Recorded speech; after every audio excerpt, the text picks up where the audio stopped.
This program is brought to you by Link TV for educational and non-commercial use only.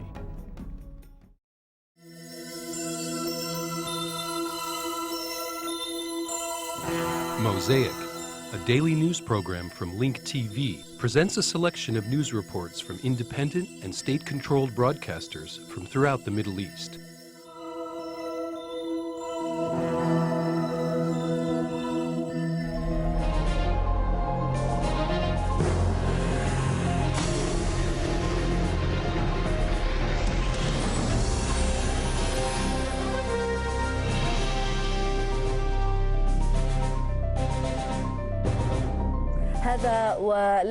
Never before has a U.S. presidential candidate received as much attention as Democratic candidate Barack Obama. This attention surpassed the borders of the United States. With the quickly approaching final countdown for the election, Obama lovers are intensifying their activities in many countries to express their support. I want my dream back. Rock star Bruce Springsteen sings the dream of change. He sings for Barack Obama.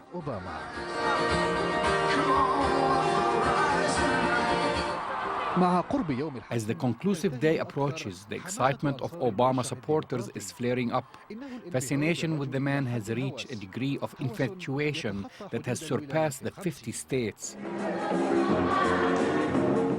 In Kenya, where he has his roots, Obama is celebrated in song and dance. And there is no harm in the theater overpowering its opponent for an hour. The musical performance includes a character representing the Republican candidate, but towards other purposes and as in a different race. It's rather difficult and tricky to play the role of McCain since I'm a black man. But the message is what is important, to show the audience who McCain really is.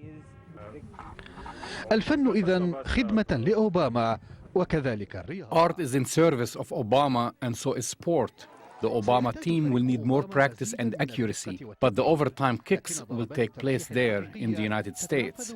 As for those who believe in fortune tellers, they can already get the results from Radima, the village seer. A few rituals spare him the need to watch the election polls. He will win, there is no doubt about it. There is also no doubt that the magic of this Illinois senator has been effective in many places.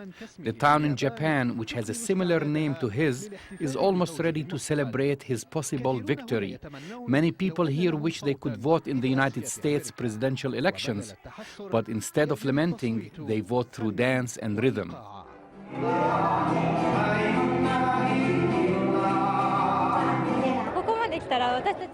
We spent 6 months dancing for Mr. Obama. I hope he wins. Even if he does not win, Obama has received more fame than any other presidential candidate. This is the house where he lived as a child in Indonesia. 3 Dutch businessmen came to me and offered to rent the house and turn it into a museum or a store to sell Obama souvenirs.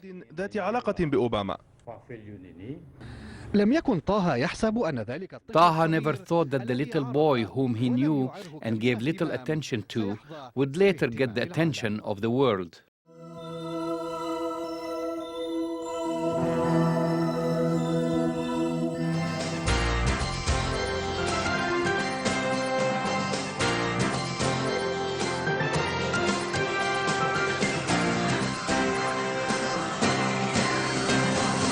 Democratic candidate Barack Obama stood on the threshold of history on this last day of campaigning. Obama told supporters a victory for him will not just change America, it will change the world. Despite leading in the polls, the 47-year-old Illinois senator warned against overconfidence, saying the election is not over yet. Democrats have high hopes of capturing not only the White House, but also expanding their majorities in both houses of Congress. You can put an end to the politics that would divide a nation just to win an election, that tries to pit region against region, city against town, Republican against Democrat, that asks us to fear at a time when we need to hope. In 2 days, Ohio, at this defining moment in history, you can give this country the change we need, and it starts right here in Ohio, right here in Cincinnati. This is where we need to make it happen. Well, is the election really in the bag, as the poll predicts, for Obama? How much will the talked-about swing states, such as Florida, affect the outcome? And will the Jewish vote be the key to winning Florida? And just how will Florida Jews vote?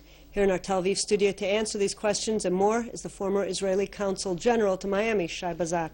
Shai, thanks for coming in this evening. Good evening. Shai, you spent years getting to know the Florida Jewish community. Can the Republicans wrest Florida Jews away from the Democratic Party? I think that Florida is going to be one of the swing states that will not know the answer till the end of the counting the votes. It's very, very narrow, the gap between Obama and McCain there. The Jews there, as always, will vote more toward the Democrats than the Republicans, but I know many of the Jews there are in favor of John McCain. They know his perfect record toward Israel all over his years in the Senate, so they are in favor of him, but eventually I believe the majority, as always, will vote for the Democrats. Shai, some have said the road to the White House leads through Pennsylvania. That's another very important state. Is Pennsylvania likely to play a more key role, let's say, than Florida this time? It's interesting. Pennsylvania, Ohio, and Florida, and of course other kind of states like Arkansas and Dakota and Nevada, going to play a very big role in these elections. The reason that I spoke about Florida is that it looks like in Pennsylvania and Ohio, Obama has a bigger gap on John McCain than Florida. In Florida, the gap is very, very small. But in order for John McCain to win this election, he needs to win Florida, Ohio, and Pennsylvania all together. And by the polls, looks like an impossible mission.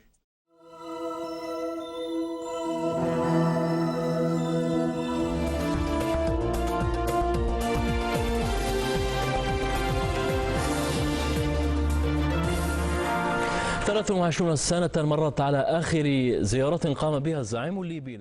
years have passed since the last visit by the Libyan leader to the Russian capital of Moscow. Colonel Muammar Qaddafi returned to Moscow with an offer to host a Russian military base on Libyan territories. This is in addition to initiate deals to purchase more than $2 billion worth of weapons. Karim Al-Mutafar reports from Moscow. It is now Moscow's turn to welcome Libyan leader Colonel Muammar Qaddafi. Qaddafi continues to visit capitals of world powers to end his country's isolation and bring it back to the international community. Here he is now, landing in the Russian capital after an estrangement of 23 years. Military and security cooperation on all levels is the primary aim of this visit, in addition to developing bilateral relations and exchanging ideas on regional and international matters that concern both sides.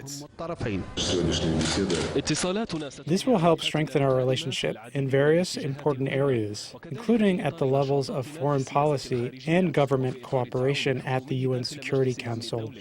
According to the Russian Kommersant newspaper, Tripoli's acknowledgement of the problems facing its relations with Moscow seems to be behind the visit by the Libyan president to Russia. During his discussion with Russian officials, Qaddafi said that his country will host a naval base for the Russian forces. The purpose of this visit is to improve the Libyan-Russian relationship and put it on the right track. Libya's intention of signing contracts with Russian companies, as well as of purchasing products, weapons, and acquiring technology, is another attempt by Tripoli to diffuse suspicion surrounding its relationship with Moscow. Since the settlement of the Libyan debt issue last April, Tripoli has refrained from buying Russian arms. The military title depicted in this historical visit, embarked upon by the Libyan president, Colonel Muammar Qaddafi, was indeed a courageous attempt by Tripoli to find a distinguished position on the international map of diplomatic interests. Tripoli is trying to capitalize on the current international situation amidst efforts of the leading nations to revise their classifications of countries around the world.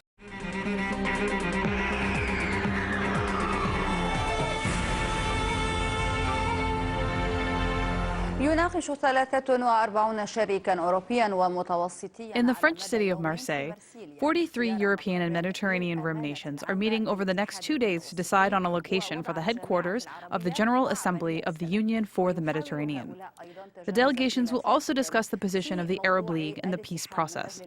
They will also try to iron out their differences over the issue of the Mediterranean Union, which seems to be overshadowed by the Israeli-Arab conflict. Among the political issues under discussion by the Mediterranean foreign ministers is Israel's rejection of Arab League participation in the newly born union.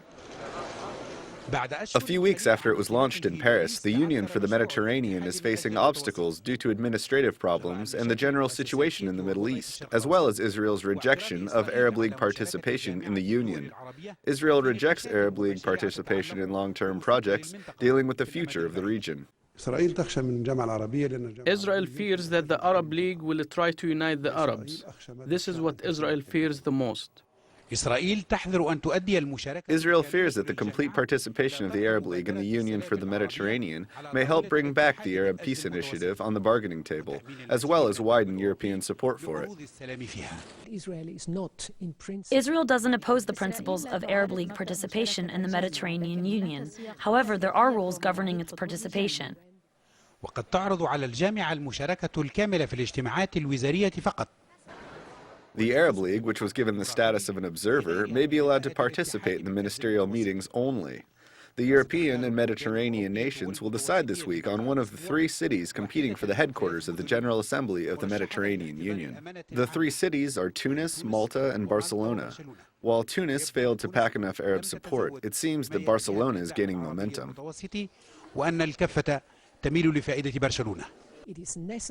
It's necessary that we start working right away. We must establish the Union's General Assembly in order to launch the project.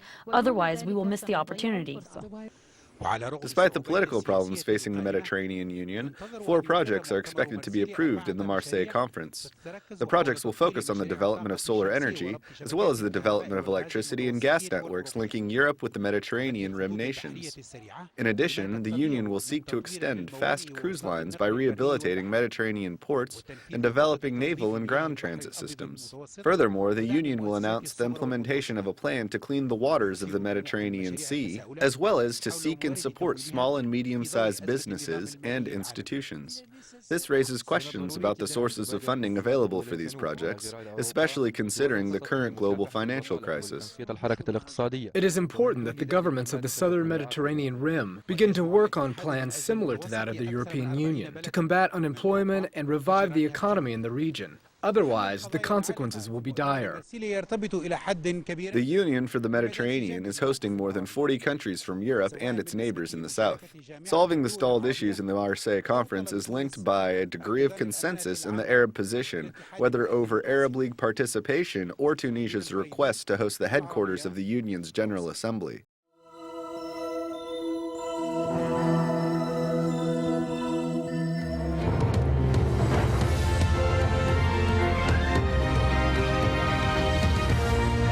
The future of the country's security hangs in the balance this week. The Baghdad government's refusing to sign a key deal on foreign troop redeployment. Well, they've made amendments, and now the ball is in Washington's court. But in a twist, the Kurdish government is now offering up their region as an alternative for American bases if a deal can't be reached. Huda Abdel Hamid has more from Erbil. Back in 2004, Mohammed Abdullah fled Baghdad for the relative safety of the Kurdish north, one of the millions of Iraqis whose lives were turned upside down by the US-led invasion. 5 years after those US troops first entered Iraq, it's become clear to Mohammed what must happen for life to improve. They have to leave. The American soldiers should return to their country, even if there is a risk of civil war. I don't think it will last long. Iraqis will find a way to agree among themselves. It's the debate of the moment. When and how should US soldiers leave Iraq? And more importantly, what might happen after such a departure? Opinions differ around the country. Any possible status of forces agreement, now dubbed by Iraqis as an agreement for withdrawal rather than security, is widely unpopular among most Arab Iraqis who have witnessed the bulk of the violence and destruction.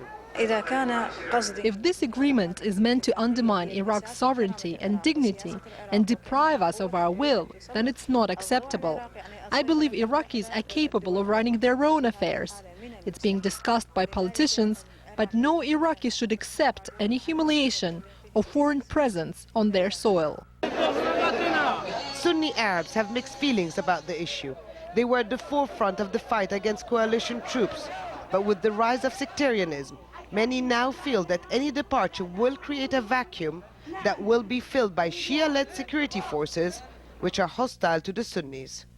And they remain suspicious of the government in Baghdad. For most Arab Iraqis, the long-disputed security pact with the US is nothing more than another form of occupation. But the view here among Kurds is quite different. There have been only a handful of attacks since 2003, and the US presence in this region is minimal. Rarely have they seen any American soldier or tank in their cities and towns. Many do feel that over the past 5 years, their lives have improved. The region has attracted foreign investments and the economy is flourishing. But the lack of trust between Kurds and Arabs is still very much there.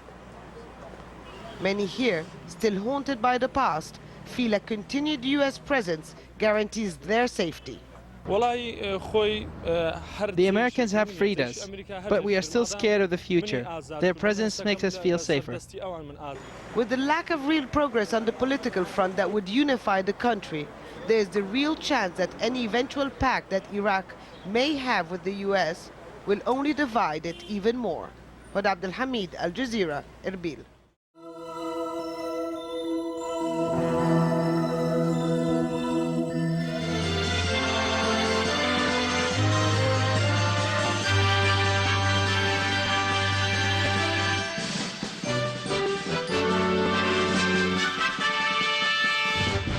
The railroad has always been associated with songs and travel.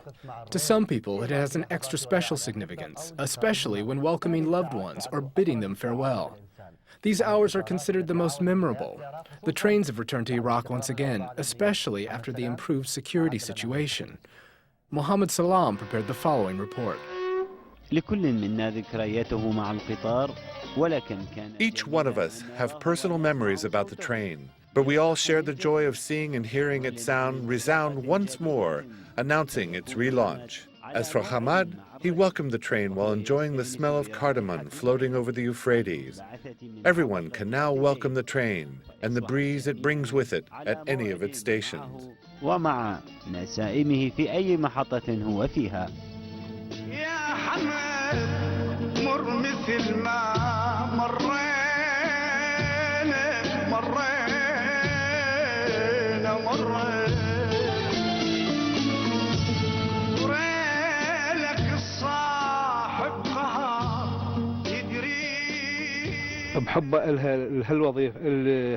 I love this job and this train. All the feelings that are invoked by it, listening to songs like Ya Sadr and Al Rail wa Hamad, nothing compares to it. There is a fond relationship between the train and its travelers. For many people who are far away, they've returned to their families on the train. The train plays a symphony in the sky called the train sound. The sound tells a story. It speaks of the essence of sadness in one instance, while in another it sings the melody of past memories, remembered. In another instance, it is the joyous hymn of the one returning to his family. I always tell my children about the train. That's why we came today. When you go out in the morning, you see the roads and the areas you pass through. It's honestly a pleasurable experience. The train, its track, and its sound never change.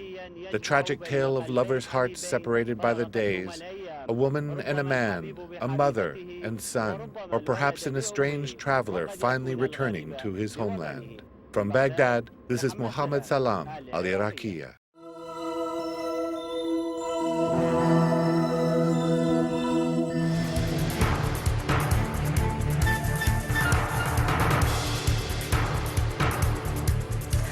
The Salafis and the Future movement. Is it a complementary relationship, or is one a splinter of the other?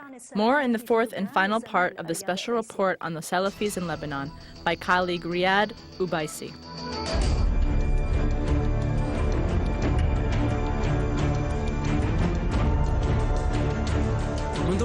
Since Syrian forces have been extensively deployed on the northern border of Lebanon, attention has focused on the Salafi movement. This is especially the case since Syrians have continued to hint and imply that an extremist Islamic group is behind the explosion in Damascus. His body is easy to dress, as they say. In other words, it's easy to hang accusations on him because he's fit for them. Maybe they did it to spite people, maybe to shuffle the Lebanese cards, or to weaken the Sunnis. I affirm this to the Sunnis through your station now, that if the Salafis are weakened, then it's goodbye to the Sunnis. Why? Don't you trust the current Sunni leadership? I trust it very much, especially Sheikh Saad. I trust him immensely. But can we ride a car without filling it up with fuel?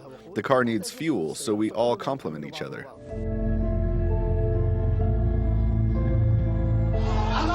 God is great over the oppressors. The complementary relationship between the Salafist movement and the Future Party was shaken more than once. The incident of parliamentarian Mustafa Alul being forced off the podium in a solitary protest with the Islamic prisoners in Rumi prison was not the last time.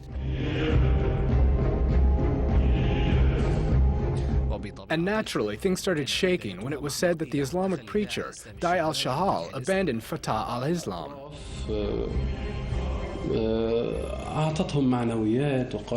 Some people raised their morale and told them, "We are supporting you. We have many men and money that made us achieve this big dream." But when the event happened, they disappointed them.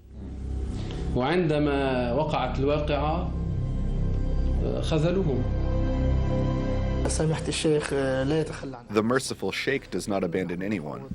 We were negotiating with Fatah al-Islam based on a request by the Lebanese government and security forces, especially my dear friend Major General Rifi, whose friendship I am proud of. We were negotiating with that group and asked them not to meddle with Lebanese affairs, not to meddle with Lebanese security, not to recruit Lebanese individuals and bring them into the camp. Regardless of the relationship between the Salafis, who are close to the Future Party, and the Fatah al-Islam, there is more than one question about the nature of the Salafist group's operations and the support it receives. This is especially so after the newspaper highlighted that the cell was arrested after one of the bodyguards of the main Salafist leader was arrested. This led that leader to move away.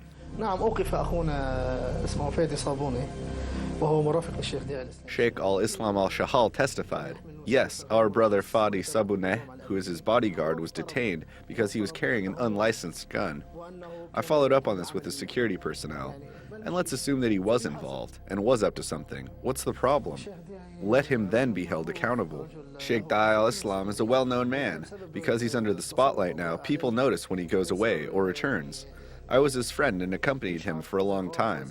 He often traveled away from Lebanon for a month or 2 or 3. This is nothing new. This time he was gone only for 15 days. And he's coming back in the next few days, God willing.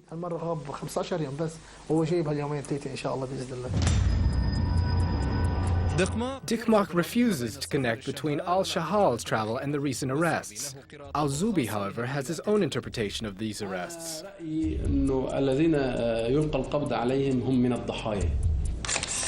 In my opinion, I think that the people who get arrested are the victims. The responsible person is the main criminal who instigated and funded. The small criminal is the one who participated in instigating on the ground but then ran away. The person who was the scapegoat for these criminals is not the source of the problem.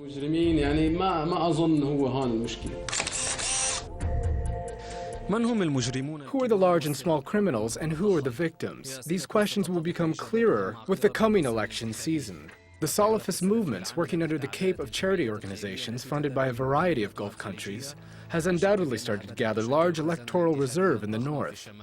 Thus, competition will increase between the Salafist groups, which might turn forbidden talks into a loud talk. Whoever thinks that the Salafis will not participate in the elections because voting in a non-Islamic government is not allowed to them is mistaken. Only ask the Salafis, why do you make alliances with non-Islamic powers? The secularism of the Future Party differs from the well-known secularism of others. The Future Party is a secular religious movement simultaneously. I think that President Signora, as I always see him on TV, does pray. I think that he fasts, and I think that he gives alms. I think that he completed the Hajj and the Umrah. I don't think that he is a secularist in these issues, but in terms of governing, he is secular. Does Signora rule with religion? No, he rules by the Lebanese constitution.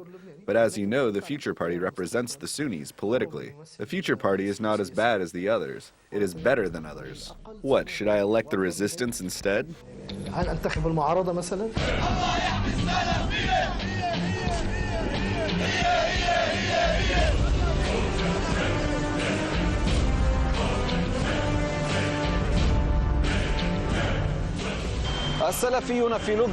The Salafis in Lebanon, is it a reality or an exaggeration? This is the difficult question, which is only surpassed in difficulty by its answer. Things are not as you think them to be, regardless of what you think. Riyad Ubaisi, New TV.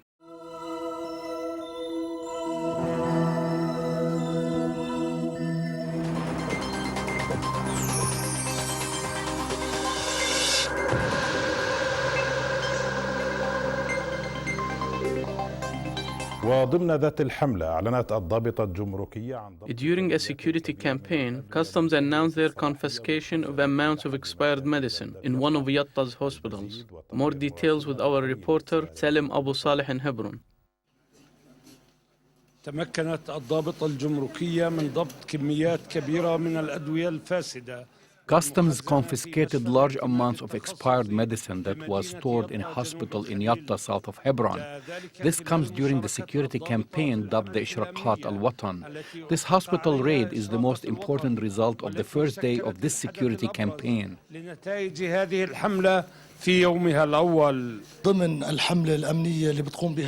Customs officers participated in this security campaign, carried out by security forces. Based on information from the security agencies and with a special thanks to the military intelligence, which notified the National Security Agency, we came to know about the hospital's poisoning cases.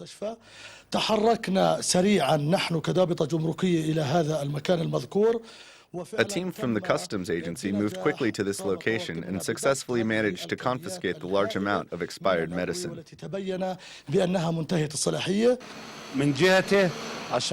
General Salah al-Saif, who is in charge of the Hebron area, praised the operation. He said that a large number of wanted individuals were arrested. He disagreed with those who doubted the security campaign and reiterated that the campaign will continue until all of its objectives are achieved.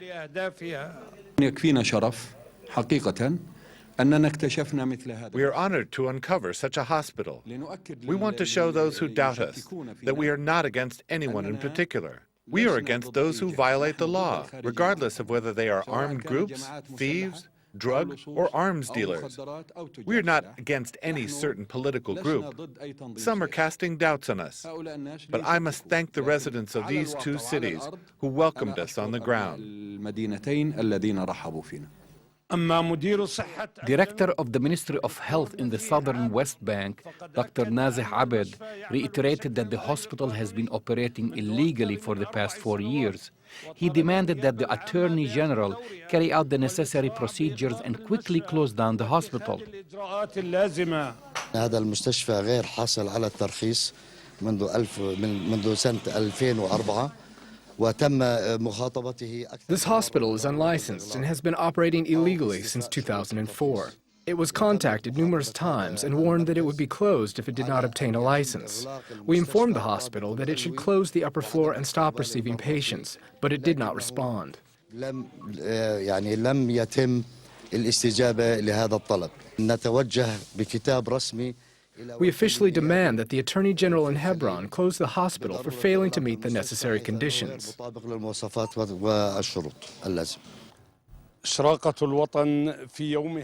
the first day of the Ishraqat al-Watan security operation, many objectives were achieved. It made things clear and responded to all of those who had doubts about this campaign. From Hebron, Salim Abu Saleh, Palestine Television. The views expressed on Mosaic are those of the participating broadcasters, not Link TV or its sponsors. The production of Mosaic is made possible with the support of viewers like you. Thank you.